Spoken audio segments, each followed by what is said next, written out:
नमस्कार साथियों। प्राचीन भारत का इतिहास। प्राचीन भारत के इतिहास में अब हम आज जिस टॉपिक पर चर्चा कर रहे हैं वो है प्राचीन भारत के इतिहास का स्वर्ण काल, यानी कि गुप्त काल, गुप्त वंश के बारे में हम चर्चा करेंगे। गुप्त वंश से संबंधित प्रश्न निश्चित रूप से आते हैं, 100% आते हैं। ये जो 4th यूनिट है गुप्त वंश और उससे संबंधित विषयों पर संबंधित है, इस पर प्रश्न निश्चित रूप से आते ही हैं।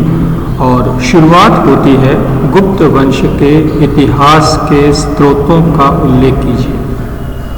पहला क्वेश्चन है कि हमें गुप्त वंश के जो सोर्सेज हैं गुप्त वंश को जानने के, वो कौन कौन से हैं। शुरू करते हैं हम। गुप्त काल के इतिहास को समझने के लिए, जानने के लिए हमारे पास कई सारे साधन उपलब्ध हैं और इन साधनों को हम बड़े रूप में 3 भागों में बांटते हैं। कौन कौन से भाग हैं वो? साहित्यिक सामग्री, पुरातात्विक सामग्री और विदेशी यात्री जो इस समय में आए थे या इसके बाद आए और उन्होंने उनके राज्य का भ्रमण किया, उसके बारे में जानकारी प्राप्त की, उनके विवरण। सबसे पहले हम पता करते हैं साहित्यिक सामग्री के बारे में। साहित्यिक सामग्री में सबसे पहली सामग्री है धार्मिक सामग्री या धार्मिक साहित्य। धार्मिक साहित्य में हम जो पुराण हैं, स्मृतियां हैं, इनसे हमें बहुत जानकारी मिलती है। ऐसा माना जाता है कि जो महत्वपूर्ण 18 पुराण हैं, महत्वपूर्ण जो 18 पुराण हैं, उनमें से अधिकतर पुराणों की जो संकलन हुआ है एक तरह से, वो गुप्त काल में हुआ है। पुराणों को लिखा जाना तो वैदिक काल से ही आरंभ हो गया था, लेकिन उनका अंतिम संकलन कब हुआ था? गुप्त काल में हुआ था। पुराणों से हमें गुप्त सम्राटों के साम्राज्य विस्तार की, उनकी शासन व्यवस्थाओं की जानकारी प्राप्त होती है। इसके अतिरिक्त हमें गुप्त काल के जो सामाजिक स्थिति है, धार्मिक स्थिति है, आर्थिक स्थिति है, राजनीतिक उनका जो वातावरण था, प्रशासन संबंधी जो चीज़ें हैं, उन सब की जानकारी, बहुमूल्य जानकारी भी हमें कहाँ से मिलती है? पुराणों से प्राप्त होती है। अब है स्मृतियाँ। देखिए, स्मृति को सामान्य रूप से अगर हम हिंदी में इसको समझना चाहें तो स्मृति तो कहते हैं याद को, याददाश्त को, या पुरानी जो बातें होती हैं उनको स्मृति कहते हैं। लेकिन यहाँ उसका, स्मृति का इन यादों से, बातों से, दिमाग से कोई संबंध नहीं है। यहाँ इस स्मृति का मतलब है कानून की पुस्तक, नियमों की पुस्तक। सबसे महत्वपूर्ण बात है, यहाँ स्मृतियों का मतलब है कानून की या नियमों की पुस्तक, नियमावली। मैक्सिमम जो स्मृतियां हैं उनकी रचना गुप्त काल के दौरान ही हुई है और इन स्मृतियों से हमें गुप्तकालीन राजनीति की जानकारी मिलती है, तत्कालीन सांस्कृतिक जो परिस्थितियां थीं उनकी जानकारी मिलती है, आदर्शों की जानकारी मिलती है, धार्मिक स्थितियों की जानकारी मिलती है, कानून और नैतिक आदर्शों की जो हमें बहुमूल्य ज्ञान है गुप्त काल का, वो हमें स्मृतियों से ही, जैसे नारद स्मृति, बृहस्पति स्मृति, इनसे हमें जानने को मिलता है। इसके अतिरिक्त जो ऐतिहासिक साहित्य है, यानी जो धार्मिक नहीं है लेकिन तत्कालीन समय में लिखे गए या उससे हमें उसकी जानकारी मिलती हो, जिसमें हमें सबसे पहले जो सबसे बड़ा अच्छा उदाहरण है वो है लेखक विशाख दत्त के द्वारा रचित पुस्तक देवी चंद्रगुप्तम। देवी चंद्रगुप्तम। देवी चंद्रगुप्तम से हमें चंद्रगुप्त विक्रमादित्य यानी कि चंद्रगुप्त द्वितीय के जीवन के बारे में जानकारी मिलती है। उसके सिंहासन आरोहण की जानकारी भी हमें देवी चंद्रगुप्तम से मिलती है। उसके विवाह की जानकारी भी हमें इस पुस्तक से मिलती है। कालिदास चूंकि गुप्त काल के ही कवि हैं, तो कालिदास की पुस्तकों में हमें न केवल गुप्त काल बल्कि शुंग वंश की भी जानकारी मिलती है। रघुवंश महाकाव्य है। रघुवंश में हमें पूर्ववर्ती गुप्तों की वीरता का उल्लेख मिलता है और अन्य जो उसकी रचनाएं हैं जैसे मेघदूत, कुमार संभव, अभिज्ञान शकुंतलम, इनके कथानक तो प्राचीन समय के हैं, लेकिन गुप्तों की राजनीति, शासन प्रबंध, सामाजिक रीति रिवाज, इन सब की जानकारी हमें इन पुस्तकों से मिल जाती है। और जो पुस्तक है उनकी मेघदूत काव्य जो है, ये मेघदूत, इस मेघदूत से तत्कालीन उज्जैनी जो नगर है उसका बहुत ही अच्छा सुंदर वर्णन इसमें किया हुआ है।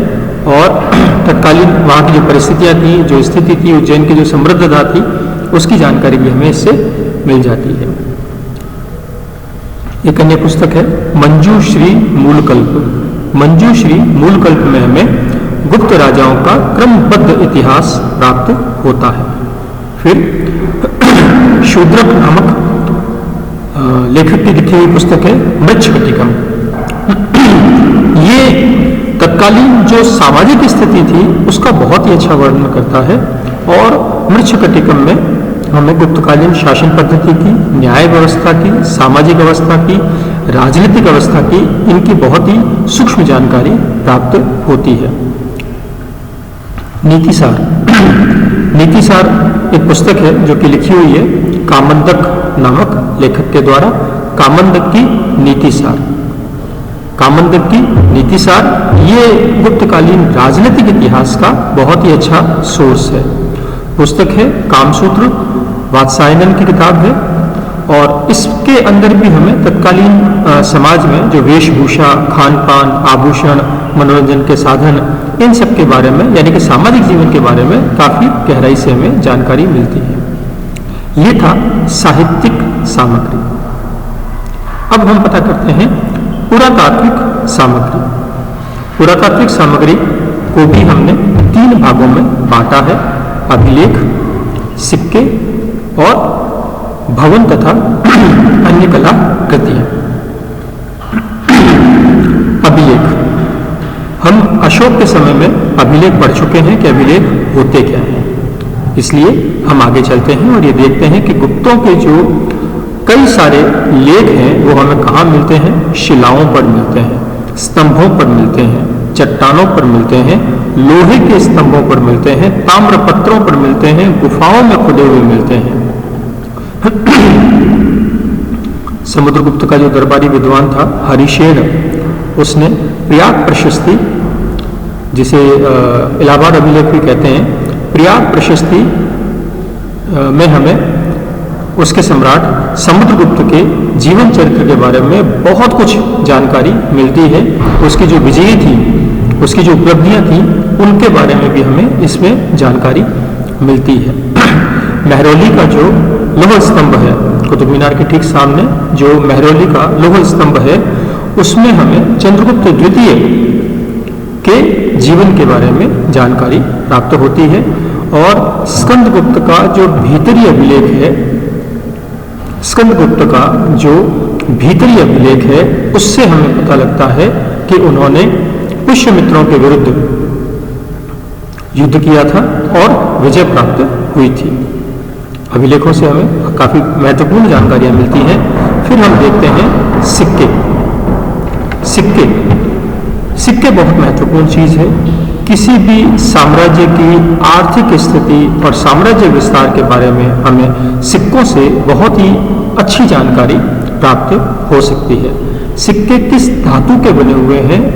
सोने के हैं, शुद्ध सोने के हैं, चांदी के हैं, मिश्रित हैं, तांबे के हैं, शीशे के हैं, सांकेतिक हैं, किस प्रकार के सिक्के हैं, ये उनकी आर्थिक स्थिति को बताता है। गुप्तों के जो कई बार कहा जाता है कि गुप्त काल जो है वो स्वर्ण काल नहीं था, इसके लिए जो विद्वान है वो तर्क देते हैं कि गुप्तों के अंतिम समय के अंदर या जो पतन का दौर था उसमें जो सिक्के थे वो मिश्रित धातु के बनने लग गए थे, सोने की मात्रा उसमें कम होने लग गई थी, जिससे क्या हुआ, सोने में मिलावट करनी पड़ी। लेकिन ऐसा नहीं है। जो पहले सम्राट थे गुप्तों के, शुरुआत के समय में शुद्ध सोने के सिक्के चलते थे, शुद्ध चांदी के सिक्के चलते थे। चंद्रगुप्त ने भी चांदी के सिक्के चलाए हैं, समुद्रगुप्त ने भी सोने और चांदी के सिक्के चलाए हैं। परवर्ती काल में या बाद के जो उत्तर गुप्त काल में है, उस वक्त में जो शुद्ध सोने के सिक्के नहीं मिलने का कारण है, वो कारण व्यापार का पतन नहीं है, बल्कि ग्रामीण अर्थव्यवस्था का और ज्यादा मजबूत होना रहा। ग्रामीण अर्थव्यवस्था का और ज्यादा मजबूत होना और धीरे धीरे सामंतवादी सिस्टम को शुरू होना या सत्ता का विकेंद्रीयकरण होना इसका कारण है।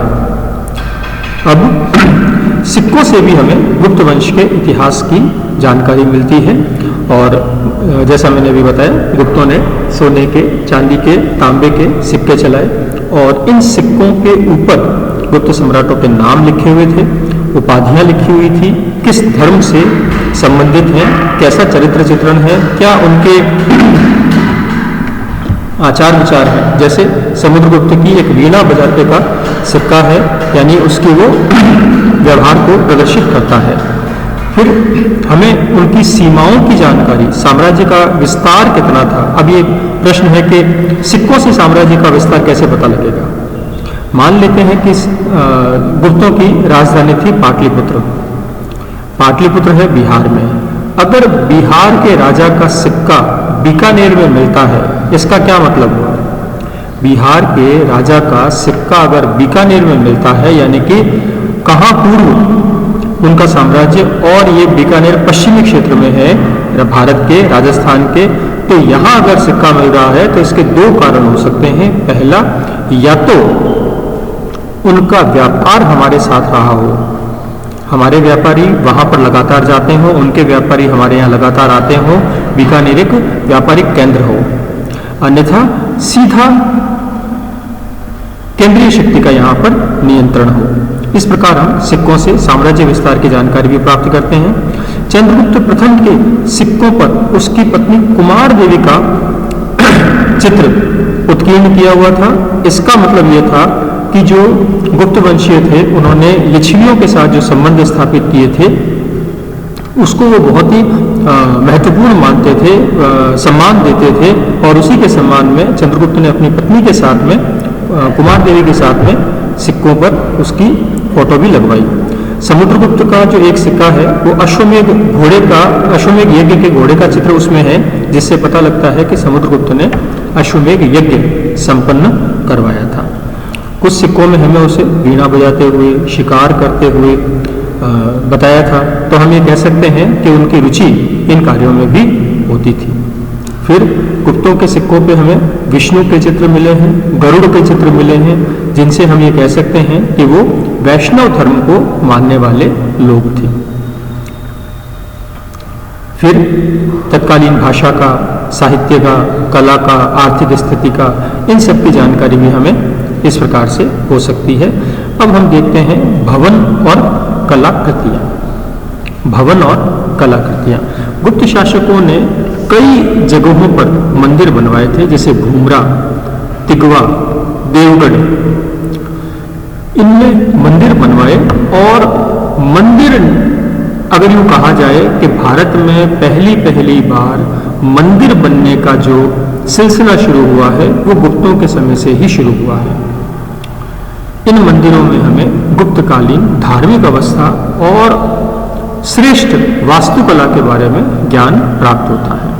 गुप्तकालीन जो मेहरौली का लोह स्तंभ है वो बहुत ही शानदार उदाहरण है, कला का श्रेष्ठ नमूना है, और धातु विज्ञान ने उस वक्त में कितनी उन्नति की थी इसकी भी हमें जानकारी प्राप्त होती है। फिर सारनाथ में, सांची में, मथुरा में, इनमें जो गुप्त काल की मूर्तियां प्राप्त हुई हैं, इससे हमें ये पता लगता है कि मूर्ति कला की क्या स्थिति थी, किस प्रकार से उनकी उन्नति थी। फिर इसी समय में हमें हिंदू देवी देवताओं की मूर्तियां मिली हैं, बौद्ध धर्म से संबंधित मूर्तियां मिली हैं, जैन तीर्थंकरों की मूर्तियां मिली हैं, जिससे ये पुष्टि होती है कि गुप्त जो शासक थे वो धार्मिक रूप से सहिष्णु शासक थे और सभी धर्मों का आदर करते थे। मध्यकाल की तरह नहीं है कि मैं ए धर्म का हूं तो बी धर्म के सभी मॉन्यूमेंट्स को मिटा दिया जाए। और इसके बावजूद भी हमें आज पढ़ाया जाता है कि मध्यकालीन शासक महान शासक थे। कैसे थे वो तो आप खुद इतिहास के विद्यार्थी हैं, इसको समझने का प्रयास करें। इसके अतिरिक्त गुफा निर्माण में या गुफाओं में जो चित्रकला है, एलोरा, अजंता, बाघ, इनकी गुफाओं के जो चित्र हैं वो उस वक्त की चित्रकला के श्रेष्ठ नमूने हैं और सामाजिक अवस्थाओं के बारे में, धार्मिक चीज़ों के बारे में हमें बहुत ही अच्छी जानकारी देते हैं। गुप्तकालीन इतिहास को हम विदेशी यात्रियों के विवरणों से भी पता कर सकते हैं। जैसे फाहयान नाम का जो चीनी यात्री था, वो चंद्रगुप्त द्वितीय के शासन काल में, समय काल में भारत आया था। यद्यपि वो चंद्रगुप्त के दरबार में नहीं गया था, लेकिन पाटलिपुत्र जरूर आया था। उसने जो अपने विवरण दिए हैं उसमें भी गुप्तकालीन इतिहास पे प्रकाश पड़ता है। चंद्रगुप्त द्वितीय के राजप्रासाद देखे उसने, राजधानी देखी, तत्कालीन समाज देखा, धार्मिक और राजनीतिक स्थिति देखी और इसका बहुत ही अच्छा वर्णन उसने अपनी पुस्तक में किया। गुप्तकाल के बाद में हर्षवर्धन के समय में वेनसांग भारत आया, चीनी यात्री था और अधिकांश तो उसने हर्षवर्धन के बारे में लिखा है, लेकिन जहां जहां वो गया वहां वहां उसने गुप्त शासकों के बारे में भी जानकारी जुटाई, क्योंकि हर्षवर्धन से पहले, ठीक पहले गुप्तों का ही शासन था भारत में और कई ऐसे नगरों का उसने भ्रमण किया जहां पर गुप्त शासकों के बिल्कुल क्लियर एविडेंस उसे मिले। फिर 7वीं 8वीं शताब्दी में इत्सिंग नामक चीनी यात्री भारत आया और उसके विवरण से पता लगा हमें कि गुप्तों ने नालंदा विश्वविद्यालय की जो स्थापना की थी, उस नालंदा विश्वविद्यालय के बारे में वेनसांग के अतिरिक्त इत्सिंग ने भी काफी गहरी जानकारी दी। इस प्रकार से हम गुप्तों के बारे में जानकारी प्राप्त करते हैं। गुप्तों के बारे में जानकारी प्राप्त करते हैं कैसे मिली हमें? साहित्यिक सामग्री से, पुरातात्विक सामग्री से और विदेशी यात्रियों से भी हमें इसकी जानकारी प्राप्त होती है। अब हम ये अगला क्वेश्चन देखते हैं, महत्वपूर्ण क्वेश्चन है कि गुप्तों की उत्पत्ति और उनके मूल निवास से संबंधित। ये देखिए 2 स्लाइड्स हैं, ये गुप्तों की उत्पत्ति से संबंधित है और ये गुप्तों के मूल निवास से संबंधित है। तो हम शुरू करते हैं। गुप्तों की उत्पत्ति से संबंधित जो विवाद हैं या जो थ्योरीज हैं उन पर हम एक बार चर्चा करते हैं। गुप्त कौन थे?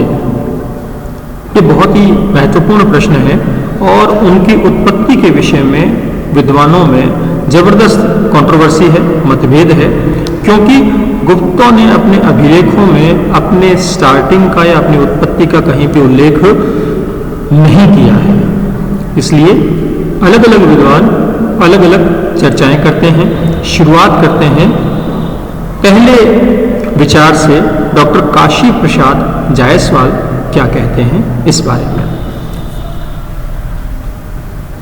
डॉक्टर काशी प्रसाद जायसवाल कहते हैं कि गुप्त जो लोग थे, गुप्त शासक जो थे, वो शूद्र थे।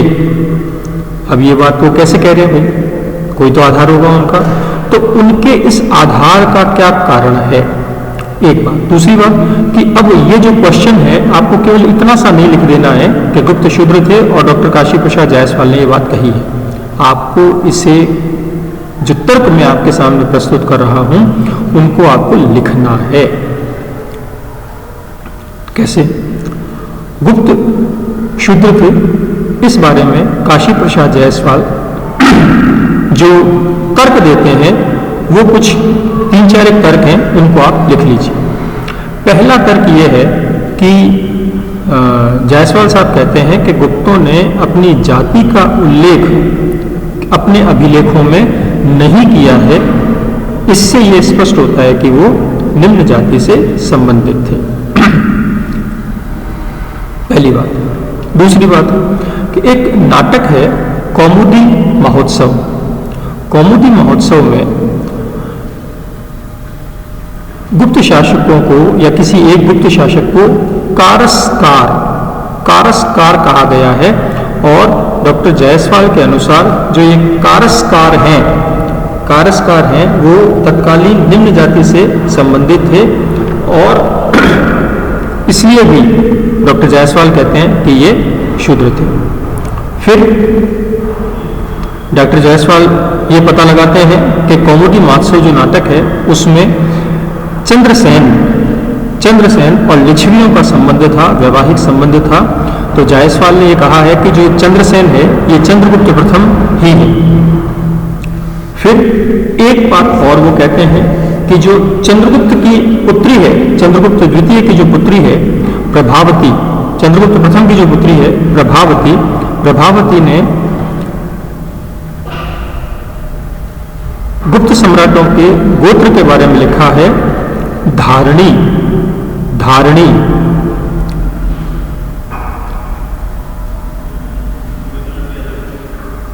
और वो ये कहते हैं कि अमृतसर में जो जाट रहते हैं वो भी धारणी गोत्र लगाते हैं। तो गुप्त पहले जाट थे, बाद में सुसंस्कृत होकर बिल्कुल अपने आप को अपडेट करके वो उच्च कोटि के क्षत्रिय हो गए। लेकिन अधिकांश विद्वान जायसवाल साहब के मत का समर्थन नहीं करते हैं और वो अपने तर्क देते हैं कि वो शूद्र नहीं थे। कैसे कि गुप्तकालीन जो अभिलेख हैं उसमें अगर गुप्तों की जाति नहीं लिखी हुई है तो मौर्यों के अभिलेखों में भी मौर्यों की जाति नहीं लिखी हुई है, तो इस हिसाब से आप उनको जातिहीन या शूद्र नहीं कह सकते। प्रयाग प्रशस्ति अभिलेख में समुद्रगुप्त की तुलना वरुण, इंद्र, यम आदि देवताओं से की गई है, तो निश्चित रूप से उच्च कुल का रहा होगा। कौमुदी महोत्सव में जो चंद्रसेन शासक का नाम है उसको चंद्रगुप्त से मैच करना उचित नहीं है, क्योंकि उस नाटक में चंद्रसेन के पिता का नाम सुंदर वर्मा था, जबकि चंद्रगुप्त प्रथम के नाम पिता का नाम तो घटोत्कच था। फिर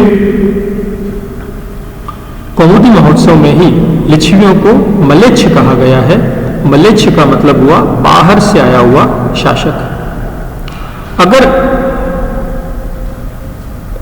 ये मलेच्छ होते और गुप्त शूद्र जाति के होते तो लिच्छवी जैसी शक्तिशाली जो जाति थी, जो वंश था, वो गुप्तों के साथ वैवाहिक संबंध स्थापित नहीं करता।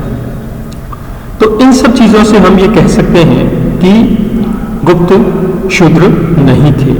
अब थे या नहीं थे, हमने तो केवल तर्क और वितर्क प्रस्तुत किए हैं डॉक्टर काशी प्रसाद जायसवाल के। तो मैंने जैसे आपको कहा कि आपको लिखना है, आपको कंक्लूजन नहीं निकालना कि कौन थे, आपको तो ये कहना है कि एक्स विद्वान ने ये कहा है और वाई विद्वान ने ये कहा है। अब अगला जो थ्योरी है वो ये है कि गुप्त वंशीय जो शासक थे वो क्या थे, वैश्य थे, यानी कि व्यापारी कम्युनिटी के थे। कौन कौन कहता है ये बात? एलन, आयंगर और अल्तेकर, ये लोग कहते हैं कि जो गुप्तकालीन शासक थे वो वैश्य थे। और क्यों थे? क्योंकि स्मृतियों में और पुराणों में ब्राह्मणों को शर्मा कहा गया है, क्षत्रियों को वर्मा कहा गया है, वैश्यों को गुप्त कहा गया और शूद्रों को भी नाम दिया गया है। तो गुप्त वंश जो है, गुप्त वंशीय शासक हैं जो अपने नाम के पीछे गुप्त लगाते हैं, समुद्र गुप्त, कुमार गुप्त, स्कंद गुप्त, चंद्र गुप्त, तो इसलिए उनको वैश्य मानना चाहिए। तो ये तो हुआ तर्क। लेकिन इसके विपरीत वाले लोग ये कहते हैं कि विष्णुगुप्त का भी तो नाम तो गुप्त है तो वो भी फिर वैश्य होना चाहिए, जबकि विष्णुगुप्त तो एक ब्राह्मण है। फिर ब्रह्मगुप्त जो कि ज्योतिषी है, वो भी ब्राह्मण है। तो इसका मतलब ये नहीं है कि हर एक के नाम के पीछे गुप्त लगा हो और वो व्यापारी हो जाए। हर्षवर्धन के समय जो राज्यवर्धन था, राज्यवर्धन का प्रतिद्वंदी जो देवगुप्त है वो भी क्षत्रिय था। तो केवल गुप्त के नाम के हिसाब से उसको गुप्त कह देना वैश्य नहीं होता।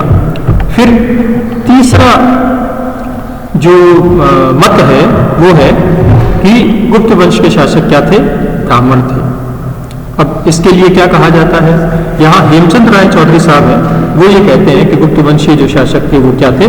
ब्राह्मण थे। उनके कहने का जो लॉजिक है वो ये है कि चंद्रगुप्त द्वितीय ने अपनी पुत्री प्रभावती गुप्त का विवाह वाकाटक नरेश रुद्रसेन द्वितीय के साथ कर दिया था। और वाकाटक जो लोग थे वो ब्राह्मण थे, इसलिए सजातीय विवाह को मानते हुए वो ये कहते हैं कि जब वाकाटक लोग ब्राह्मण थे तो गुप्त भी शायद ब्राह्मण रहे होंगे। दूसरी बात, चौधरी साहब ये कहते हैं कि प्रभावती ने अपना जो गोत्र लिखा है वो धारण बताया है, और ब्राह्मण नरेश अग्निमित्र की पत्नी भी धारणी था, तो धारण गोत्र पिता से रहा होगा और ये ब्राह्मण गोत्र है। लेकिन अन्य विद्वान चौधरी साहब से संभव नहीं रखते हैं, वो ये कहते हैं कि संभवतः अंतरजातीय विवाह हुआ हो, तो उनको ये कहना कि ब्राह्मण थे ये भी बैठी नहीं बात है। फिर ये कहते हैं कि शायद गुप्त वंशीय शासक जो थे वो क्षत्रिय रहे। कौन कौन कहता है? पंडित गौरी शंकर हीराचंद ओझा कहते हैं, सुधाकर चट्टोपाध्याय कहते हैं, डॉक्टर वासुदेव उपाध्याय कहते हैं कि ये लोग क्षत्रिय थे। कैसे थे? कि कौमुदी महोत्सव जो नाटक है उसमें सुंदर वर्मन ने चंद्रसेन को गोद लिया था, और सुंदर वर्मन जो है वो क्षत्रिय था, तो चंद्रसेन भी क्षत्रिय रहा होगा। इस और चंद्रसेन और चंद्रगुप्त एक ही व्यक्ति है, इसलिए चंद्रगुप्त जो है वो क्षत्रिय है। ऐसा किसका मानना है? इन तीन विद्वानों का मानना है। फिर महाराष्ट्र में धारवाड़ में कुंतल नरेश वो अपने आप को चंद्रगुप्त द्वितीय का वंशज मानते हैं। सिरपुर अभिलेख में महाशिव गुप्त को चंद्रवंशीय राजपूत कहा है, यानी कि क्षत्रिय कहा है। चंद्रगुप्त प्रथम ने लिच्छवी योग के साथ जो व्यवहारिक संबंध स्थापित किया, तो लिच्छवी क्षत्रिय थे तो वो भी क्षत्रिय होगा। लेकिन इसका भी अगेंस्ट में लोग गए होंगे, लेकिन अधिकांश जो विद्वान हैं वो ये मानते हैं कि गुप्त जो है वो क्षत्रिय वंशी ही रहे होंगे, सूर्यवंशी या चंद्रवंशी रहे होंगे, क्षत्रिय ही रहे होंगे। विमल चंद्र पांडे कहते हैं कि ऐसा प्रतीत होता है कि गुप्त नरेश क्षत्रिय थे। डॉक्टर पीएल भार्गव भी कहते हैं कि भारतीय अनुसूची के अनुसार गुप्त सम्राट क्षत्रिय होंगे। जब तक इसके अगेंस्ट में कोई बहुत ही स्ट्रॉन्ग रीजन नहीं आ जाता तब तक उन्हें मानना पड़ेगा कि गुप्त सम्राट क्षत्रिय ही थे। इस प्रकार हमने कुछ पॉइंट्स को डिस्कस किया है। कौन कौन से पॉइंट्स हैं? 2 क्वेश्चंस हमने किए हैं। पहला, गुप्तों का प्रारंभिक इतिहास, जिसमें हमने ये देखा कि गुप्तों का इतिहास जानने के लिए हमने 3 प्रकार के सोर्सेस को चेक किया है। कौन कौन से सोर्स हैं वो? साहित्यिक सामग्री, लिटरेरी सोर्सेज, पुरातात्विक सामग्री, आर्कियोलॉजिकल सोर्सेज और फॉरेन अकाउंट्स या फॉरेन ट्रेवलर्स के अकाउंट। इसके बाद में हमने उनकी जो ओरिजिन है वो कैसी है, वो शूद्र थे, वैश्य थे, ब्राह्मण थे या क्षत्रिय थे। अब हम अगली स्लाइड में गुप्तों का मूल निवास स्थान और गुप्त शासकों के बारे में समझने का प्रयास करेंगे।